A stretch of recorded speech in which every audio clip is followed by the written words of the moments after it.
إن الله يأمر بالعدل والإحسان وإيتاء ذي القربى وينهى عن الفحشاء والمنكر والبغي يعظكم لعلكم تذكرون.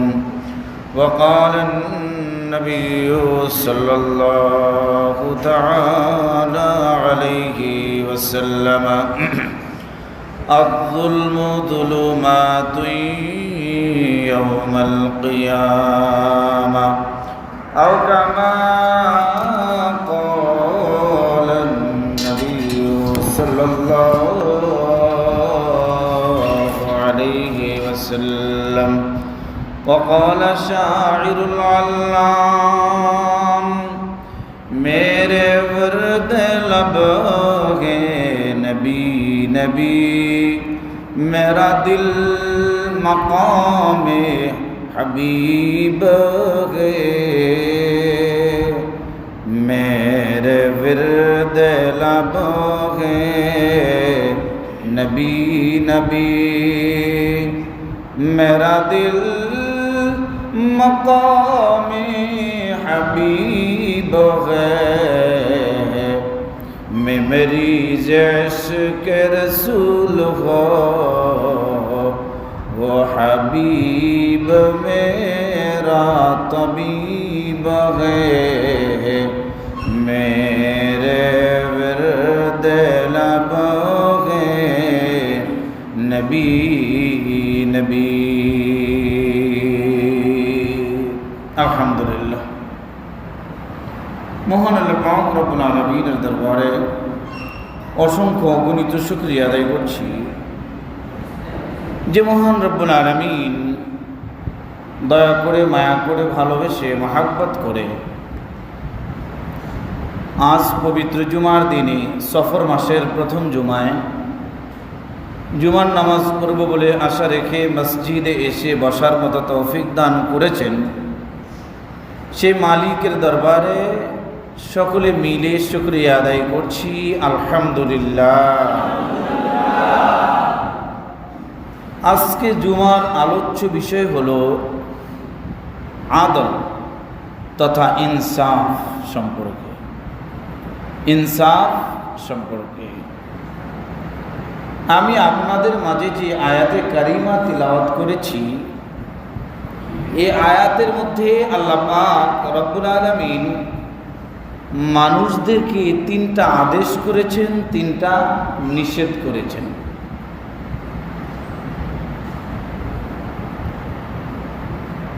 তিনটি আদেশ আর তিনটি নিষেধ, মোট হলো কয়টি? 6টি। কিন্তু আমি তো 6টা বিস্তারিত বলতে পারবো না, সময় হবে না। একটা বিস্তারিত আপনাদেরকে বলবো, বাকিগুলো সুযোগ হলে শুধু নামগুলো বলে দিব। এই প্রিয় বন্ধুগণ আমার, এই আয়াতটা প্রত্যেক জুমায় খতিব সাহেবগণ দ্বিতীয় খুতবায় পড়ে থাকেন। এই আয়াতটা সকল খতিবরাই খুতবার দ্বিতীয় খুতবায় কি করে থাকেন? পড়ে থাকেন। কারণটা কি এখানে, কেন পড়ে থাকেন? আসুন আমরা বিস্তারিত আলোচনা করি। এই আয়াতে কারিমা এমন একটা আয়াতে কারিমা যে আয়াত শুধু আয়াত শুনেই হাজারো কাফের মুসলমান হয়েছে। শুধু আয়াত শুনেই মুসলমান হয়ে গেছে। তন্মধ্যে ওরকম একজনের নাম হলো, মনোযোগ, হযরতে উসমান ইবনে মাজউন রাদিয়াল্লাহু তাআলা আনহু। হযরত উসমান কেমন মানুষ? আউয়ালু মান দুফিনা ফিল বাকি বাদাল হিজরা। আউয়ালু মান মাতা বাদাল হিজরা ওয়া দুফিনা ফিল বাকি। জান্নাতুল বাকিতে সর্বপ্রথম যাকে দাফন করা হয়েছে তিনি হলেন হযরতে উসমান ইবনে মাসউদ। এই উসমান 4 খলিফার ওই উসমান না, তিনি হলেন উসমান ইবনে মাসউদ। জান্নাতুল বাকি মদিনার গোরস্থান, এটা এমন একটা কবরস্থান সেখানে যারা ঘুমায় তারা জান্নাতি। আবার হাজিদের কবর আছে, হাজিদের কবরও আছে। ওই হাজিদের গোরস্থান যেখানে, সেখানে শুধুমাত্র হাজিরাই ঘুমাতে পারে, ওখানে অন্য কারো ঘুমানোর মতো অধিকার নাই। আমরা আমাদের জীবনে আত্মীয়তা করতে গেলে, যেমন বিয়ে করবে কেউ, শ্বশুর বাড়ির যাতায়াতের পথটা যদি ভালো না হয় আত্মীয়তা করতে চায় না, কয় যাওয়ার পথের মধ্যে কাদা, এ বাড়িতে আত্মীয়তা করা যাবে না। কি বলেন, এমনটি হয় না? অনুরূপভাবে নিজের বাড়িটাও যাতে একদম মেন রোডের সাথে হয়, পাকা হয়, এটা আমরা সবাই কামনা করি, এটা চাই, এটা মানুষের অভ্যাস। আচ্ছা বলুন তো ভাইয়েরা আমার, শ্বশুর বাড়িতে মানুষ বছরে কয়দিন থাকে, কয়বার আর যায়? 2-1 বার নাকি? বছরে 2-1 বার। আমরা যারা দীর্ঘদিন পর্যন্ত দূরে ছিলাম, এমনও তো হতো বছরে 1 বার অথবা 1 বারও আসার সুযোগ হতো না। যারা দূরে থাকতাম তো হয়তো বছরে 2-4 বারই যাওয়া হয়। কিন্তু দেখেন, ওই বাড়িটাও আমরা চাই একটু মানসম্মত হোক, ভালো বাড়ি হোক। অনুরূপভাবে আমাদের বসত বাড়িটা আমরা চাই ভালো হোক। আমি একটা মেসেজ দিতে চাইতেছি, মনোযোগ দিবেন। আমার বাড়িটা সুন্দর হোক, বাড়িটা ভালো হোক। আচ্ছা বলুন তো, এই বাড়িটায় আমি কতদিন থাকবো? 5 বছর, 10 বছর, 20 বছর, 50 বছর, 100 বছর? এরপরে তো আমার আর এই বাড়িটাতে থাকা হবে না। কি বলেন, হবে? কিন্তু আমরা কি চাই আমার কবরটা ভালো হোক, ওটা আমার আসল বাড়ি, তাই না? ওটা আমার আসল বাড়ি।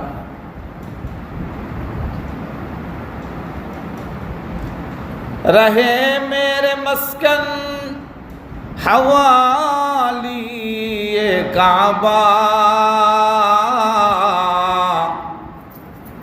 बने मेरे मदफन दियारे मदीना।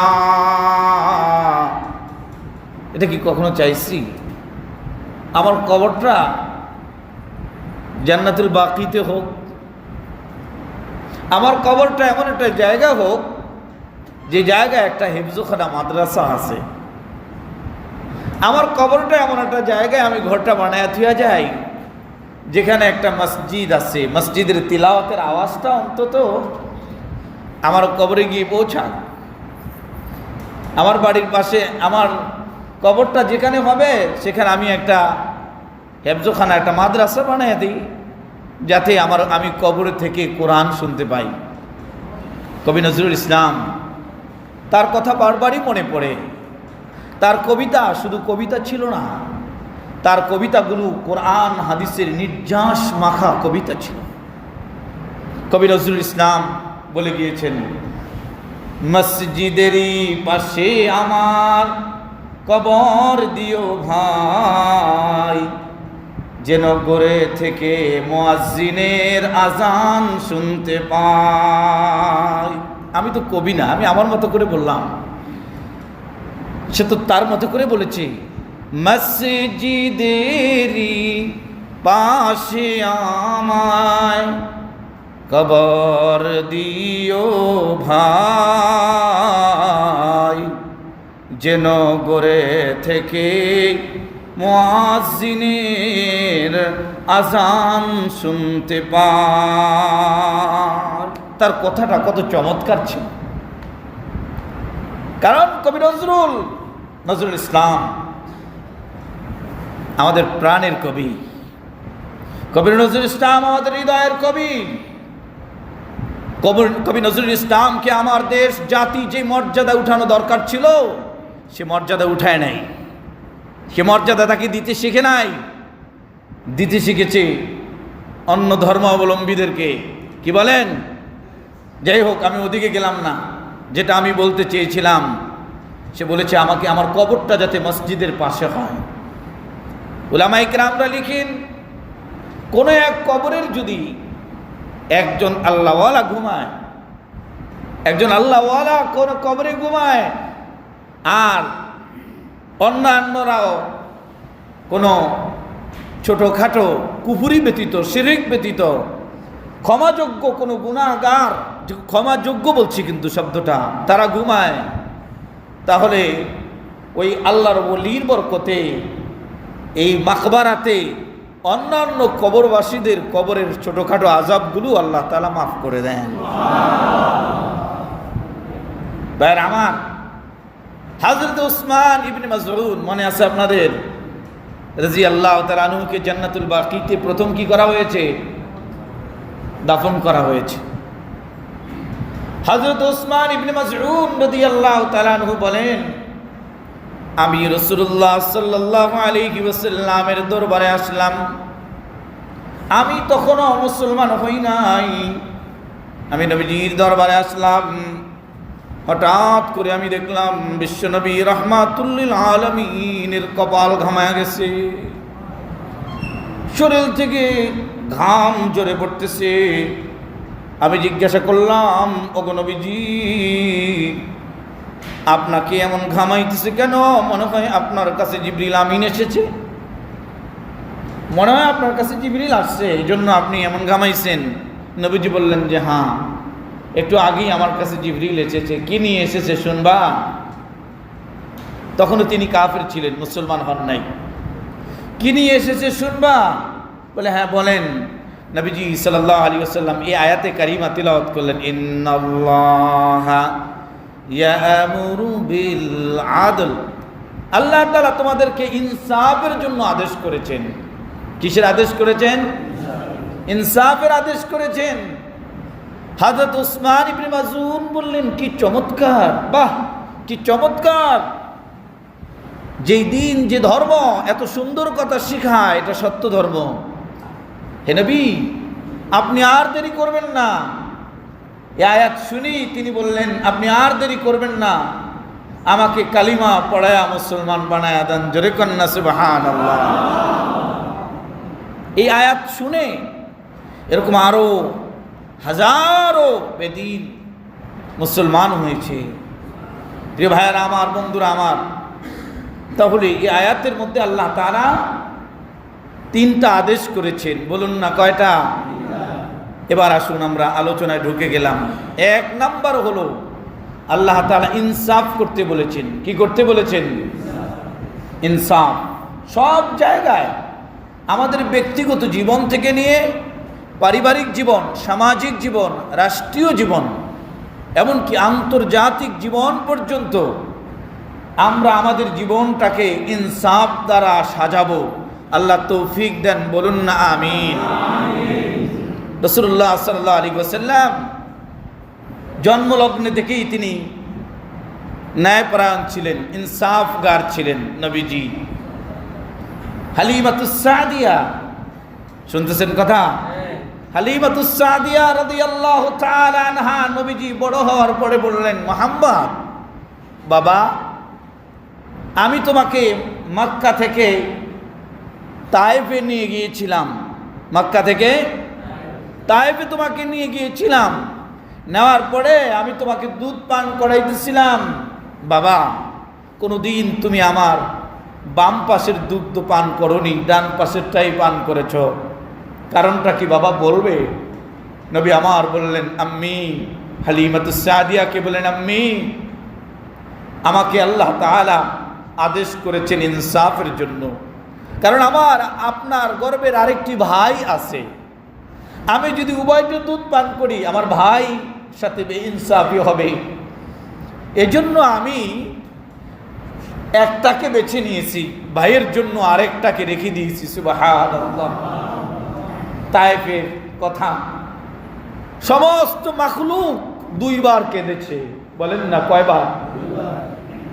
সমস্ত মাখলুক কেঁদেছিল। আসমান কেঁদেছে, জমিন কেঁদেছে, জিবরিল কেঁদেছে, সমস্ত মাখলুক কেঁদেছিল দুইবার। কয়বার? একবার হলো। আমার নবীজি যখন তায়েফে গিয়েছিলেন, ওরা লিলিয়ে দিয়েছিল নবীজিকে, মারতে মারতে পাথর মেরেছিল, পাথরের আঘাতে রক্তে রঞ্জিত হয়ে গিয়েছিল। ভাইয়ের আমার, রক্ত গড়িয়ে পড়তেছিল। নবীজি আমার হযরত যায়েদ রাদিয়াল্লাহু তাআলা বলেন, নবীজির পাল্লুক পুত্র যায়েদ বলেন, নবীজি বেহুশে বসে পড়েছেন। ওরা আবার আমার নবীজিকে উঠিয়ে নিয়ে আবার ওরা পাথর নিক্ষেপ করেছে। নবীজি আবার বসে পড়েছেন।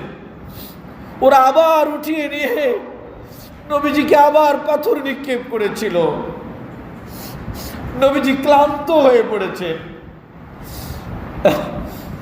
এক বেদিনের মায়া হয়েছিল। মায়া হওয়ার পর সে বলল, তার গোলামকে বলল, বাগান মালিককে বলল, বাগান রক্ষককে বলল, এই লোকটাকে এমন কষ্ট দিচ্ছে, তোমরা একটা কাজ করো, এই লোকটাকে একটু ঠান্ডা পানি পান করাও। সে গোলাম পানির ব্যবস্থা, বাগানের ফল দিয়ে জুস তৈরি করে, শরবত তৈরি করে নবীজিকে দিলেন পান করার জন্য। নবীজি সাল্লাল্লাহু আলাইহি ওয়াসাল্লাম জিজ্ঞাসা করলেন, তোমার বাড়ি কোথায়? সে বলল, আমার বাড়ি অমুক জায়গায়। নবীজি বললেন, এটা তো আমার আগের একজন নবী, আমার ভাইয়ের বাড়ি। সুবহানাল্লাহ পড়বেন না? সে গোলাম বলল, আপনি তাকেও চিনেন, তার নামও জানেন? বলে, হ্যাঁ, আমাকে আমার রব জানিয়েছে। গোলাম বলল, তাহলে আর দেরি করেন কেন? হাতটা বাড়ায়া দেন, ওরা আপনাকে কষ্ট দিচ্ছে, আর আপনি হাত বাড়ায়া দেন, আমাকে কালিমা পড়ায়া মুসলমান বানায়া দেন। বন্ধুরা আমার, তখন নবীজি সহ্য করতেছিলেন আর বলতেছিলেন, আমার আল্লাহ, আপনি আমাকে কাদের কাছে পাঠিয়েছেন? আপনি আমাকে কাদের কাছে পাঠিয়েছেন? ওরা তো আমাকে শেষ করে দিবে। এই শব্দটা শুনে সমস্ত মাখলুক সেদিন কেঁদেছিল।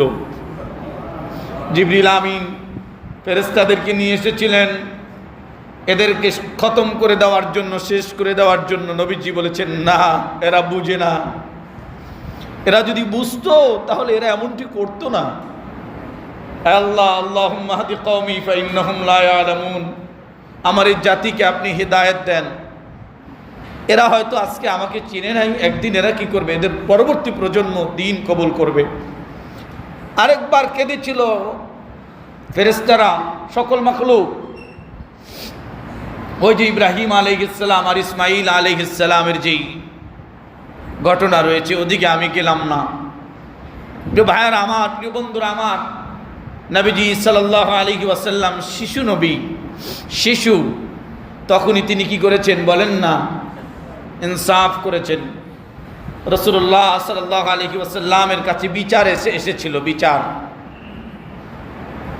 নবীজি, একটা বিচার আপনাকে করতে হবে। নবীজি বললেন, বলো কিসের বিচার? এভাবেই বলি, বেশি সুর দিয়ে বলতে গেলে অনেক সময় কথা ক্লিয়ার বোঝা যায় না। নবীজি বললেন, কিসের বিচার বলো? বললেন, মখজুম গোত্রের একজন মহিলা চুরি করেছে, আপনার বংশীয়, আপনার বংশের সাথে সংশ্লিষ্ট একজন মহিলা চুরি করেছে। নবীজি বললেন, নিয়ে আসো। হাত কাটার জন্য নবীজি প্রস্তুতি গ্রহণ করলেন। ওই যে যায়েদ, যার কথা একটু আগে বললাম, তার ছেলে নাম হলো উসামা। নাম কি? উসামা ইবনে যায়েদ। উসামা নবীজির নাতি ছিলেন, পাল্লুক পুত্রের ছেলে, নাতি, আপন নাতি।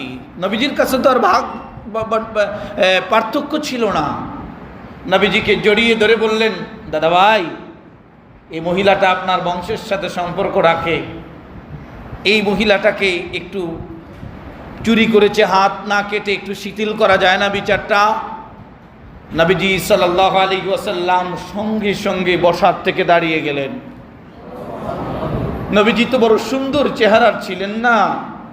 আসতেছে রবিউল আউয়াল মাস, আসতেছে তো, আমার নবীকে আমরা পুরাপুরি জানবো।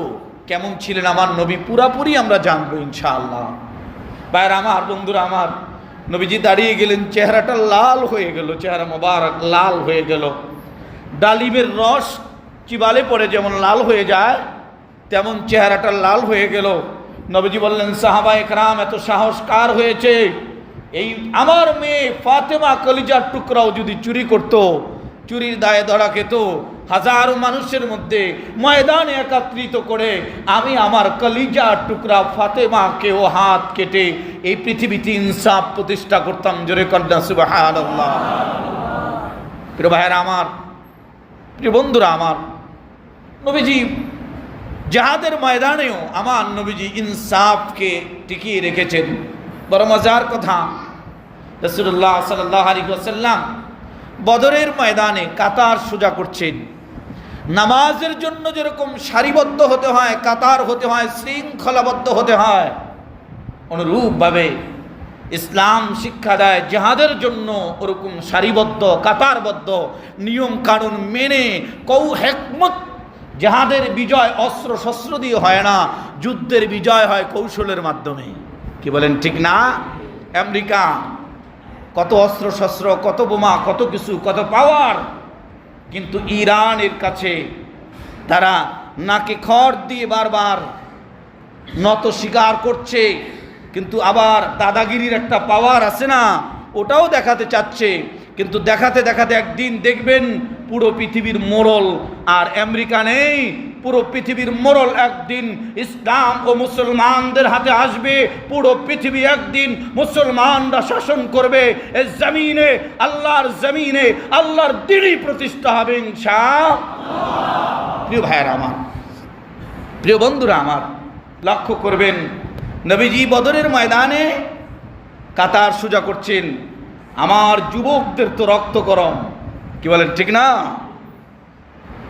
আমার যুবকদের তো রক্ত গরম। এই গরমটা ভালো, এটা খারাপ নয়। বদরের ময়দানে এক রক্ত গরম যুবক কাতার থেকে সামনের দিকে এগিয়ে বললেন, আমি এখনই ওদেরকে খতম করে দিব। সামনে আগে গেলেন। বুঝেন না এই কথাটা?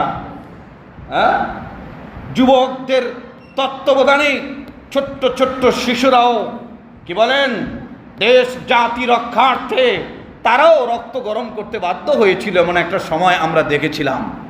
প্রিয় বন্ধুগণ, বদরের ময়দানে কাতার থেকে সামনের দিকে এগাচ্ছিল। নবীজি সাল্লাল্লাহু আলাইহি ওয়াসাল্লামের হাতে একটা লাঠি ছিল। লাঠি তো সুন্নত রাখা, জোয়ান বলেন আর বৃদ্ধ বলেন, হাতে একটা লাঠি নিয়ে চলা এটা কি? এটা সুন্নত, কিন্তু এটা সুন্নত, হাতে একটা লাঠি রাখা। তো যাই হোক, এই যে মিম্বরে খুতবা দেওয়ার সময়ও হাতে একটা লাঠি রেখে, এটা মুস্তাহাব আমল। যাই হোক, যেটা আমি বলতে চেয়েছিলাম, নবীজি লাঠি দিয়ে তার পেটের মধ্যে একটা গুঁতো দিলেন। গুঁতো তো না, একটু তাকে কি করলেন, পিছের দিকে সরিয়ে দিলেন। সাহাবী সুযোগ পেয়ে গেল আর বলল, ইয়া রাসূলুল্লাহ, ইয়া হাবিবাল্লাহ, আপনি যে আমাকে একটু গুঁতো দিলেন, আমি ব্যথা পেয়েছি। নবীজি বলল, সঙ্গে সঙ্গে নবীজি বললেন, তুমি ব্যথা পেয়েছো, তাহলে আমার থেকে প্রতিশোধ নাও।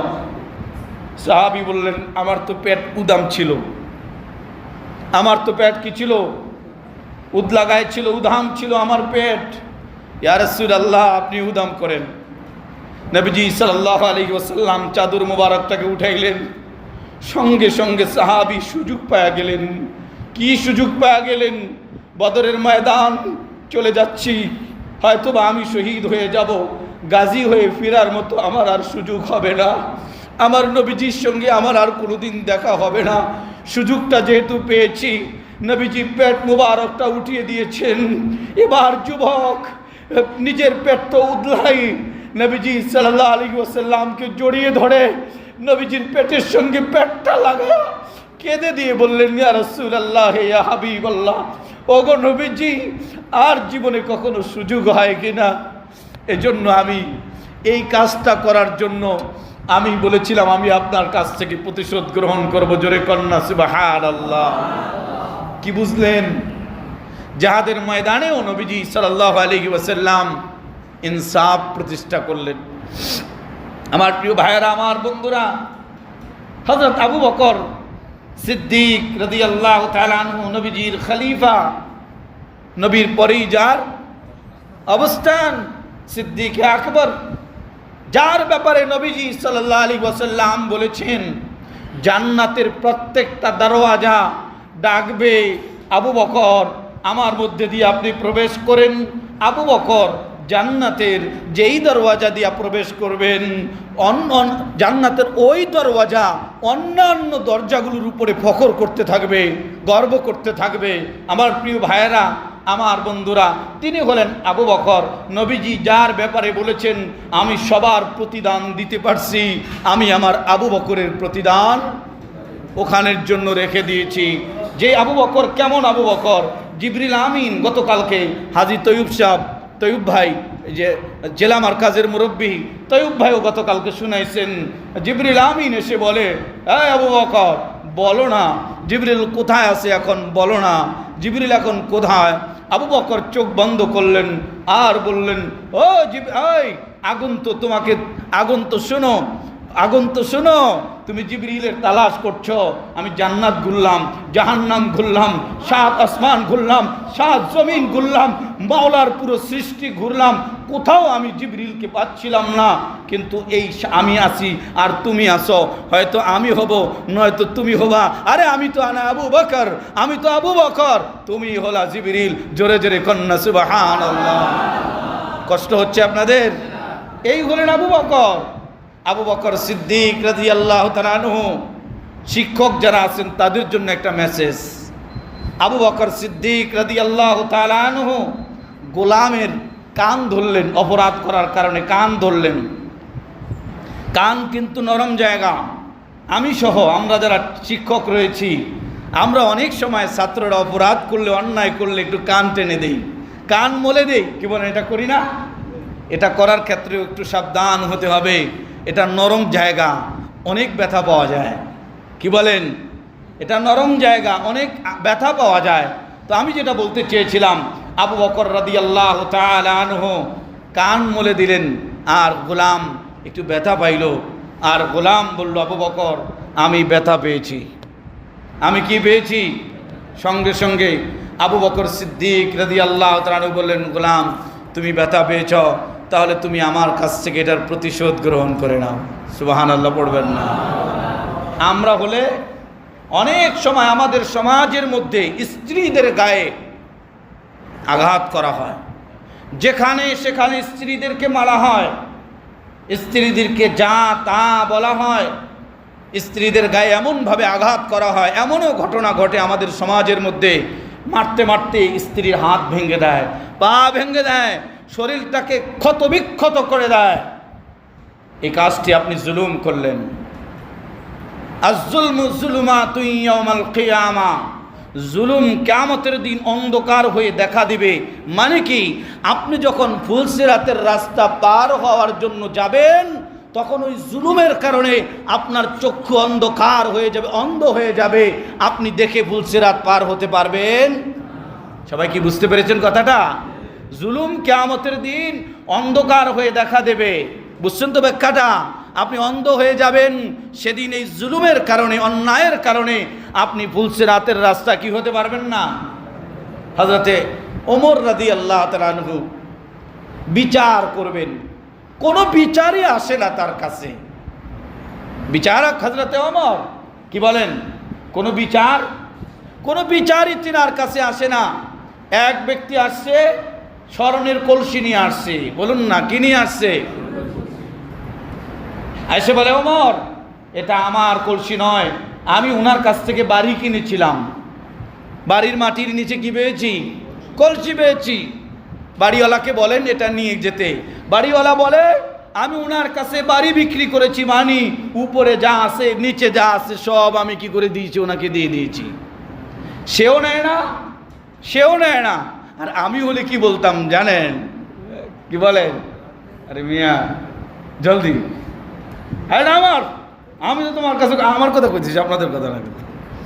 আপনারা বলেছে আমি এটা বলতাম, এটা আমার, নিয়ে নিতাম, কত কথা বলতাম, আমার অমুকে রাখছে তমুকে রাখছে বলে দিতাম একটা।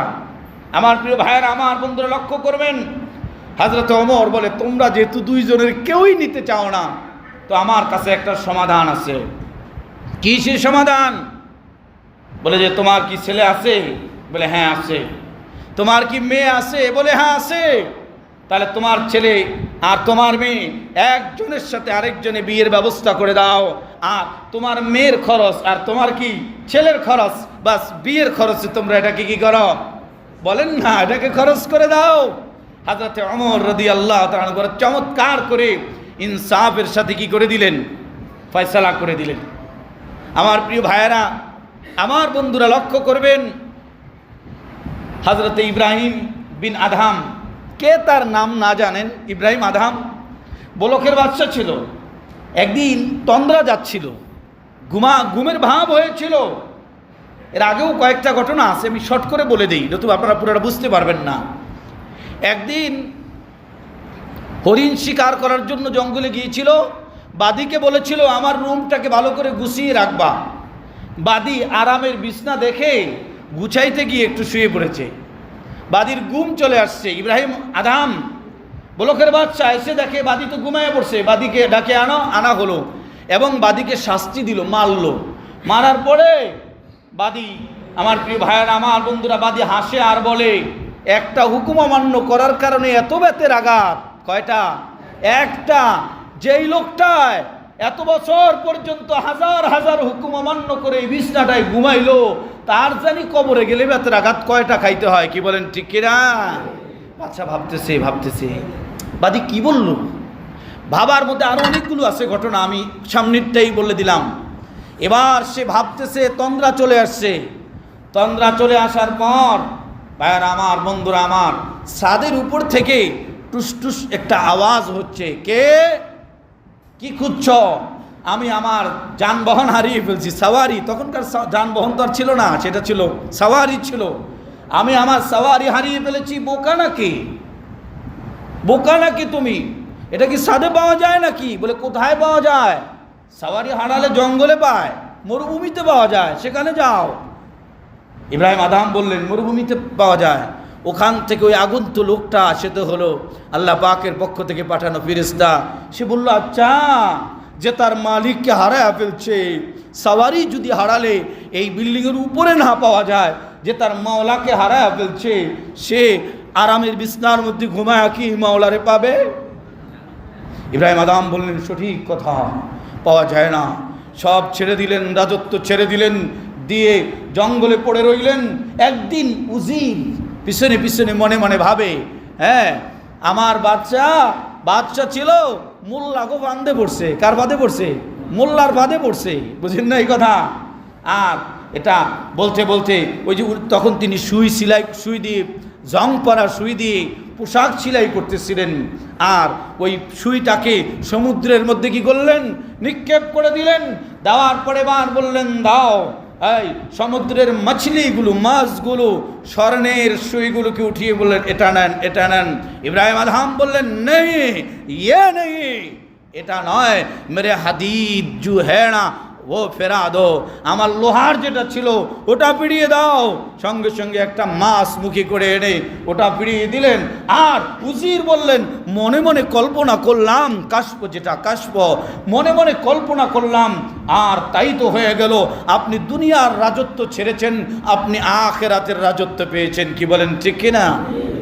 এই ইব্রাহিম আদহাম রহমাতুল্লাহ আলাই দুটা বর্ণনা পাওয়া যায়। একটা হলো তিনি অনেক ক্ষুধার্ত, মক্কার গলিতে হাঁটছেন, অনেক ক্ষুধার্ত, ইবাদত করতে করতে একটু হাঁটছেন, দুটা খেজুর পরা পাইছেন। কয়টা? আরেকটা হলো তিনি খেজুর কিনতে গিয়েছিলেন, ব্যাগের মধ্যে খেজুর ভরার পর তিনি কি করেছেন? দেখলেন নিচে দুইটা খেজুর পরা, সেখান থেকে দুইটা খেজুর উঠিয়ে, যেটাই হোক না কেন, খেজুর দুটা উঠিয়ে ব্যাগের মধ্যে নিয়ে নিলেন। এবার ইব্রাহিম আদহাম রহমতুল্লাহ আলাই বাইতুল মুকাদ্দাসে চলে গেলেন। কোথায়? বাইতুল মুকাদ্দাস, ফিলিস্তিনে চলে গেলেন। সেখানে ইবাদত বন্দেগী করছেন। একটু তন্দ্রাচ্ছন্ন, কে যেন আওয়াজ করে বলছে, ওনাকে চিনো? মালায়েকা ফেরেশতাদের আওয়াজ ছিল, এনাকে চিনো? ইনি বলকের বাদশা। বলে হ্যাঁ চিনি তো। আরেকজন বলে, আরে ইনার তো 6 মাস পর্যন্ত ইবাদত কবুল হচ্ছে না, আসমানে বুঝতেছে না। কয় মাস? 6 মাস হয়ে গেল এনার ইবাদত কি করে না, আসমানে পৌঁছে না। 2 খেজুরের কারণে। কিসের কারণে? ইব্রাহিম আদম রহমাতুল্লাহ আলাইহি পাগল পালা হয়ে গেলেন। আবার ওই জেরুজালেম থেকে, আবার ওই ফিলিস্তিন থেকে মাসকে মাস পর্যন্ত সময় লাগায়া, দীর্ঘ লম্বা সময় পর্যন্ত লাগায়া আবার হাঁটা আরম্ভ করলেন। হাঁটতে হাঁটতে, খুঁজতে খুঁজতে ওই যে এক বর্ণনা দোকানদার, ওই দোকানে আসলেন। এসে বললেন, ভাই এই দোকানে তো যাকে দেখেছিলাম সে তো এখন নাই।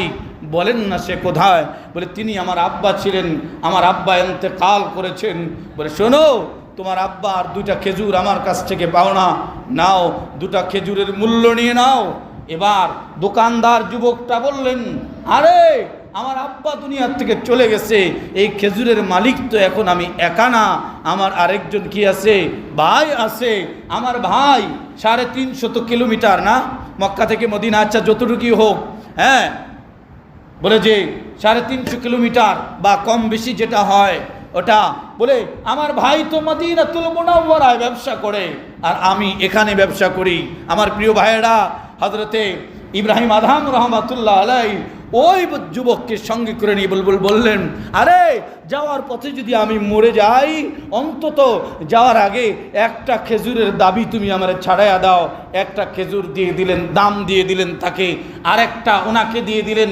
আমার প্রিয় ভাইয়ারা, আমার বন্ধুরা, 6 মাসের ক্ষতিপূরণ হিসাব করে আবার কি করলেন, দিয়ে দিলেন। প্রিয় বন্ধুগণ আমার, মদিনায় গিয়ে দিয়ে দিলেন। এবার ইব্রাহিম আদম রহমাতুল্লাহ আলাইহি নামাজে দাঁড়াইলেন, নামাজ আদায় করলেন, আবার একটু বিশ্রাম নিলেন। এবার আওয়াজ আসলো, তোমরা চিনো ইনি কে? বলি ইনি ইব্রাহিম আদম বলকের বাদশা।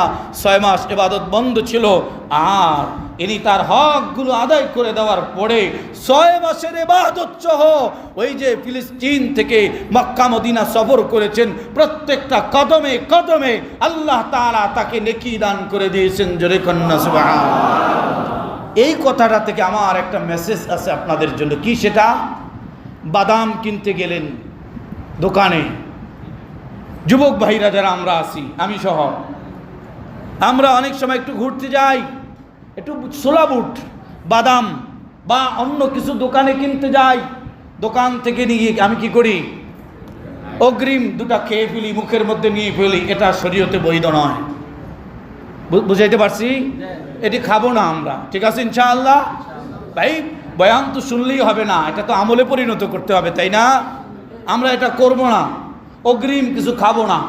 ফল কিনতে গেলাম, নিয়ে একটা আঙ্গুর মুখের মধ্যে দিয়ে দিলাম। আপনি জানেন 1 কেজিতে কয়টা আঙ্গুর হয়? একটা আঙ্গুর বর্তমানে কত দাম হয়? আপনি এতে ব্যবসায়ীর অনেক বড় ক্ষতি করে ফেললেন। এটি আমরা করব না। হ্যাঁ, খুশিতে, সন্তুষ্ট চিত্রে, আনন্দতে, আনন্দ চিত্রে যদি বলে আপনি এটা নেন, খেয়ে দেখেন, সেটা আলাদা বিষয়, সেটা খেতে পারেন, সেটা খুশিতে আনন্দ চিত্রে বলেছে, ওটাও চেষ্টা করবেন যে না আমার খাইতে হবে না। যদি না আপনি মুখে নিলেন, কিনলেন না, বুঝেন না এই বিষয়টা? এই বিষয়ে আমরা একটু সতর্কতা অবলম্বন করব। রে ভাইরা আমার, এই 2টা খেজুরে যদি এমন হয়, তাহলে কত বাদাম যে খাইছি জীবনে, ওই বাদামের কি অবস্থা হবে? কি বলেন? বাদাম তো তাদাম ইবাদত নষ্ট করে দিবে। এজন্য ভাইরা আমার, বন্ধুরা আমার, আরেকটা মজার কথা শুনেন। আব্দুল্লাহ ইবনে আব্বাস রাদিয়াল্লাহু তাআলা আনহু বর্ণনা করেন, বাইহাকি, কোন কিতাব? বাইহাকি শরীফ শুআবুল ঈমানের মধ্যে এসেছে, আর অনেকগুলো কিতাবের মধ্যে আমার কাছে রেফারেন্স সহ এগুলো রয়েছে। বাইহাকি শরীফে ইমাম বাইহাকি শুআবুল ঈমানের মধ্যে চমৎকার একজন কাঠুরিয়া আর এক বাদশার ঘটনাকে তাফসীরের মধ্যে আব্দুল্লাহ ইবনে আব্বাস এনেছেন। আরে আব্দুল্লাহ ইবনে আব্বাস কে ছিলেন? নবীজির ইন্তেকালের সময় আব্দুল্লাহ ইবনে আব্বাসের রাদিয়াল্লাহু আনহুর বয়স ছিল মাত্র 13 বছর। মুখস্থ করেন না, কত বছর? 13 বছর। নবীজির ইন্তেকালের সময়, ওফাতের সময় আব্দুল্লাহ ইবনে আব্বাসের বয়স ছিল কত? 13 বছর। দেখেন, তিনি হলেন রইসুল মুফাসসিরিন, সমস্ত মুফাসসিরদের কি লিডার। আল্লাহু আকবার। আব্দুল্লাহ ইবনে আব্বাসের বয়স মাত্র 9 বছর। বলেন না কয় বছর? এই বয়সে তার মা বলল, আব্দুল্লাহ নাম কিন্তু আব্দুল্লাহ, আব্বাস হলো বাবার নাম। আব্দুল্লাহ যাও তুমি নবীজির খিদমতে চলে যাও। আব্দুল্লাহ নবীজির খিদমতে চলে গেলেন, গিয়ে নবীজিকে অজুর পানি আগায়া দিলেন।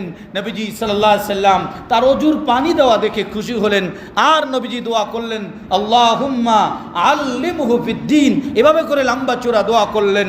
এবার আমার প্রিয় ভাইয়েরা, আমার বন্ধুরা, ওই নবীজির দোয়ার কারণে, কিসের কারণে? নবীজির দোয়ার কারণে আল্লাহ তাআলা তাকে পৃথিবীর সমস্ত মুফাসসিরদের লিডার বানিয়ে দিয়েছেন। সুবহানাল্লাহ। এবার আমার নবীজি নামাজে দাঁড়াইলেন। আব্দুল্লাহ নবীজির সঙ্গে নামাজে দাঁড়াইলেন, বাম পাশে দাঁড়াইলেন। কোথায়? মজার কথা, ইমাম বাইহাকি লিখেছেন বাম পাশে দাঁড়াইলেন। নবীজি আব্দুল্লাহকে ধরে, দুজন যদি হয় তাহলে একজন দাঁড়াতে হয় কোথায়? ডান পাশে না? নবীজি আব্দুল্লাহকে ধরে ডান পাশে এনে দিলেন। হয়তোবা তখন নামাজের মধ্যে কথা বলাও গেছিল, জায়েজ ছিল। বুঝেন নাই কথা আমার ভাইরা? যাই হোক, আব্দুল্লাহকে কোথায় এনে দিলেন? ডান পাশে এনে দিলেন। আব্দুল্লাহ দাঁড়াইলেন। মনোযোগ, কতটা আদব আব্দুল্লাহর মধ্যে। হযরত আব্দুল্লাহ রাদিয়াল্লাহু আনহু দাঁড়াইলেন, আব্দুল্লাহ ইবনে আব্বাস দাঁড়াইলেন। নবীজি ধরে এনে বরাবর করে, একটু প্রায় নিকটবর্তীতে বরাবর করে দাঁড়া করাইয়া দিলেন। আব্দুল্লাহ দাঁড়িয়ে এক কদম পিছনে দাঁড়াইলেন। নবীজি আবার ধরে এনে দিলেন, আবার চলে গেলেন, আবার এনে দিলেন, আবার চলে গেলেন। নামাজের পরে নবীজি বলেন, কে আব্দুল্লাহ, আমি তোর সামনে আগাই, আর তুমি খালি একটু পিছনে যাও, একটু পিছনে যাও। আরে আমরা তো মাত্র দুইজন। আব্দুল্লাহ বললেন, ইয়া রাসূলুল্লাহ, হে ইয়া হাবিবাল্লাহ, আপনি তো ইমামুল মুরসালিন, আপনি তো রাহমাতুল লিল আলামিন, আপনি তো খাতামুন নবিয়্যিন। আমার সাহস হইতেছে না আপনার বরাবর দাঁড়িয়ে আমি নামাজ আদায় করব। জোরে জোরে কন্না সুবহানাল্লাহ। আমার ভাইরা, আব্দুল্লাহ রেনিয়া, আব্দুল্লাহর বাবা আর আব্দুল্লাহ ইবনে আব্বাস, মানে আব্দুল্লাহ আর হলেন আব্বাস, বাপ বেটা দুইজনে মিলে নবীজির দরবারে গিয়ে বসলেন। বসার পরে দেখেন আব্দুল্লাহ ইবনে আব্বাস বলে, ও বাবা, এই নবীজির পাশে বসা ইনি কে? জোরে কন্না সুবহানাল্লাহ। হযরতে আব্বাস রাদিয়াল্লাহু আনহু বারবার খুঁজেন, কই, আমি তো কেউরে দেখি না। বাবা দেখে না, আমি তো কেউরে দেখি না। আল্লাহ রসুল বললেন, ও আব্দুল্লাহ, তুমি কি কেউরে দেখতে পাও? বলে, হ্যাঁ ইয়া রাসূলুল্লাহ, ইয়া হাবিবাল্লাহ, আমি দেখতে পাইতেছি, এমন আকৃতি আমি কখনো দেখি নাই। নবীজি বললেন, হ্যাঁ আব্দুল্লাহ, তুমি জিবরিল আমিনকে দেখেছ, ইনি হলেন জিবরিল আমিন। জোরে জোরে কন্না সুবহানাল্লাহ। এটার নাম হলো মারেফত। এটার নাম কি? মারেফত। আমার প্রিয় ভাইয়েরা, হ্যাঁ, এবার আমি ঘটনাটাকে বলে ফেলি। হ্যাঁ, এবার হযরত আব্দুল্লাহ ইবনে আব্বাস রাদিয়াল্লাহু তাআলা বর্ণনা করেন, এক বাদশাহ ধার্মিক বাদশাহ ছিল। বাদশাহ হরিণ শিকার করার জন্য চাইনি, এটা আবার কিচ্ছা কাহিনী বানান্য গল্প না, এটা তাফসীরের ঘটনা। বাদশাহ হরিণ শিকার করার জন্য কোথায় গেলেন? জঙ্গলে গেলেন। জঙ্গল থেকে ফেরার পথে সন্ধ্যা গনিয়ে এলো, আর বাদশাহ কোথায় থাকবে? এক কাঠুরিয়ার বাড়ি থাকার জন্য বেছে নিল। কাঠুরিয়াকে পরিচয় দিল না তিনি যে কি বাদশাহ। আগের জমানায় তো ভিডিওর ব্যবস্থা ছিল, সবাই চিনতো সবাই রে, কি বলেন? এটা ছিল? বাদশাকে তো চিনতো না, জানতো অমুক, হয়তো অমুক বাদশাহ, কি বলেন ভাইরা আমার? বাদশাহ বলে যে পরিচয় দিল না, তার বাড়িতে মেহমান হলো। সে বাদশাকে মেহমানদারি করার জন্য গাভীর দুধ দহন করলো। দেখলো এক গাভী থেকে 30টা সংখ্যা লিখছে তাফসীরের মধ্যে, এক গাভী থেকে তৎকালীন 30টা গাভীর পরিমাণ দুধ দহন করে নিয়ে আসছে। সুবহানাল্লাহ। বাদশাহ এবার চলে গেল। মনের মধ্যে একটা কল্পনা আসলো। যাওয়ার পর আবার 6-7 দিন বা কয়দিন পরে আবার আসলো কোনো কাজে বা হরিণ শিকারে। আসার পরে আবার আজকেও গেল, বলল দুধ দহন করে দিল। দেওয়ার পরে দেখে আজকে দুধ কিন্তু 30টার পরিমাণে নাই, আজকে দুধ হয় মাত্র 1 কেজি, অল্প একটু। আরই আজকে দুধ কত? এবার বাদশাহ বলল, ও আগের বার বলল, বাদশাহ বলল এত দুধ হওয়ার কারণ কি? এবার ওই কাঠুরিয়া বলল, কাঠুরিয়া বড় দিনদার ছিল, নেককার ছিল, আমার দেশের বাদশাহ ইনসাফগার, এজন্য আল্লাহ আমাদের সব কিছুর মধ্যে বরকত দিয়ে থাকে। এবার বাচ্চা পরবর্তীতে আবার আসলো, মনের মধ্যে একটু কিন্তু কল্পনা ছিল বাচ্চার, এবার দুধ দহন করলো, দুধ তো কমে গেল। কাঠুরিয়াকে বললো, ব্যাপার কি, দুধ এত কম হলো কেন? বলে, আমার দেশের বাচ্চা মনে হয় ইনসাফ হারিয়ে ফেলেছে, জুলুম গ্রহণ করেছে, এজন্য আল্লাহ তাআলা আমাদের বরকতকে নষ্ট করে দিয়েছে। এবার বাচ্চা আবার চলে গেল, আবার নিয়ত পরিবর্তন করে বাচ্চা এলো, আসার পরে এবার আবার যখন দুধ দহন করলো, আবার সাবেকে সাবেক 30টার দুধে ফিরে এলো। বললো, এবার কারণ কি? বলে, হ্যাঁ বাদশা ইনসাফগার। বাদশা বলল, শোনো শোনো, তোমার দেশের বাদশা আসলে এখনো পর্যন্ত জুলুম করে নাই, অন্যায় করে নাই, অপরাধ করে নাই, শুধুমাত্র সেটা নিয়ত করেছিল, জুলুমের নিয়ত করেছিল। এই গাভীটা তো এমন একটা গাভী আমার রাজ দরবারে দরকার, এটা নিয়ে নিতে পারি কিনা, জুলুমের একটু নিয়ত করেছিল, এই নিয়তের কারণে হ্যাঁ বলে যে আল্লাহ তাআলা ফলাফল দেখিয়ে দিয়েছে। পরবর্তীতে আমি আমার নিয়ত পাল্টায়া নিয়ত করেছি, আমি তো কোনোদিন জুলুম করবই না, আমি বাদশা আমার চোখের সামনে কোনোদিন কাউকে জুলুম করতে দিব। আবার আল্লাহ তাআলা বরকতকে কি করেছেন? ফিরিয়ে দিয়েছেন। ভাই আমার হযরত ওমর খুতবা দিচ্ছেন মিম্বরে, এক যুবক দাঁড়ায় গেলেন, ওমর রাখো, খুতবা পরে দাও, আগে আমার জবাব দাও। ওমর খুতবা পরে, আগে আমার জবাব দাও। ওমর খুতবা পরে দাও, আগে আমার জবাব দাও। হযরত ওমর রাদিয়াল্লাহু তাআলা আনহু বললেন, কি বলবা বলো? ইয়েমেনের গনিমতের মাল আমরারে দিলেন একটা একটা কইরা, আপনি খুতবা দিতে আসছেন, আপনার গায়েতে দুইটা, আপনি বাদশা হয়েছেন তাতে কি, আমির হয়েছেন তাতে কি, আপনার পাওনা কয়টা? কথা বলেন না, আপনি পাওনা কয়টা? আপনি কেন দুইটা চাদর? হযরত ওমর কেঁদে দিয়ে বললেন, ও যুবক, আমারই জিজ্ঞেস না, আমার ছেলে আব্দুল্লাহ আছে, আব্দুল্লাহ ইবনে উমর, এটা আরেক আব্দুল্লাহ, আমার ছেলে আব্দুল্লাহ রে জিগাও। আব্দুল্লাহ দাঁড়িয়ে গিয়ে বলতে তো চাইছিলাম না, আমার আব্বার চাদরটা 18 তালি দেওয়া চাদর, কত তালি? 18টা তালি দেওয়া চাদর, চামড়ার হওয়ার কারণে, ধোয়ার কারণে চামড়ার গন্ধ আসে, শুকায় নাই, কি পড়ে আমার আব্বা জুমার দিনে খুতবা দেওয়ার জন্য আসবে, একটা চাদর পরে আসতেছিল, আমার বাবা শরমটা ঢাকলেন, পেটটাকে কোনো মতে ঢাকলেন, পিঠটা খোলা। ও যুবক, আমি যে একটা চাদর পাইছিলাম, আমার পাওনাটাও আমি আমার আব্বাকে কি করে দিয়েছি, হাদিয়া দিয়ে মালিক বানায়া দিয়েছি। এবার যুবক বল না, এবার কি আমি খুতবা দিতে পারবো? সুবহানাল্লাহ পড়বেন না? যুবক বলে, হ্যাঁ, এবার আপনি খুতবা দিবেন না। শুধু যুবকটা এসে জড়িয়ে ধরে, কিতাবের মধ্যে আসছে, যুবকটা হযরত ওমরের শাহাদাত আঙ্গুলের মধ্যে চুমু দিয়েছে আর বলেছে, ও ওমর, তোমার এই শাহাদাত আঙ্গুলে দিয়ে কখনো যদি মুখে বলতে হবে না, ইশারা দিয়ে বলো, ও যুবক, তোর জীবন দিনের জন্য, ইসলামের জন্য রক্ত সবগুলো দিয়ে দিবি। তোমার ইশারায় আমি যুবক এমন ইনসাফগার বাদশার আমিরের সামনে, আমিরের হুকুমে, ইশারায় আমি আমার জীবন দেওয়ার জন্য প্রস্তুত। জোরে কন্যা সুবহানাল্লাহ। আরো অনেক কথা ছিল, কি বলেন, কি শুনতে চান আপনারা সামনের দিকে এসব কথা? তাহলে শুনতে হলে মসজিদে আরো দেরিতে আসতে হবে, কথা কয় না?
ونؤمن به ونتوكل عليه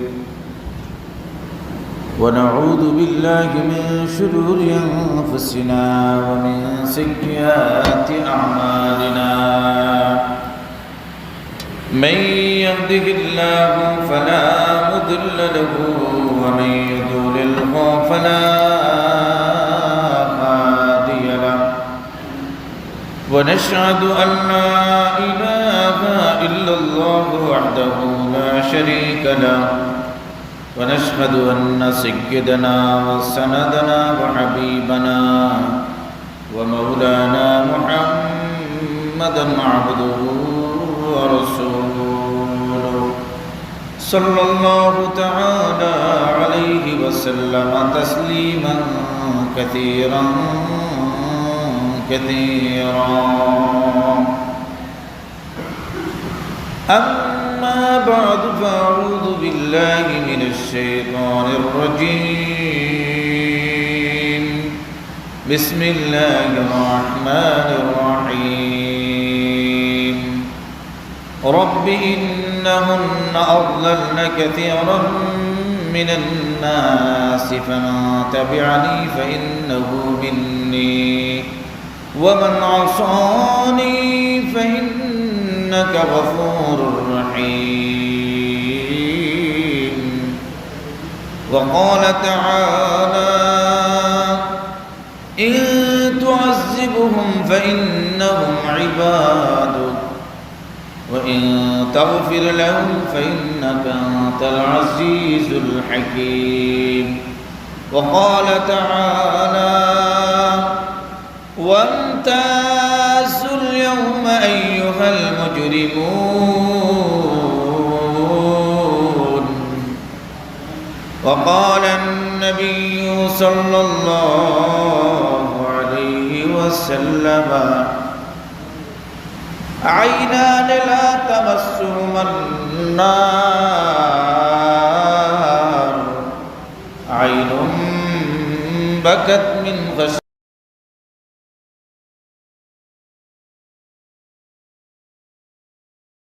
ونؤمن به ونتوكل عليه ونعوذ بالله من شرور أنفسنا ومن سيئات أعمالنا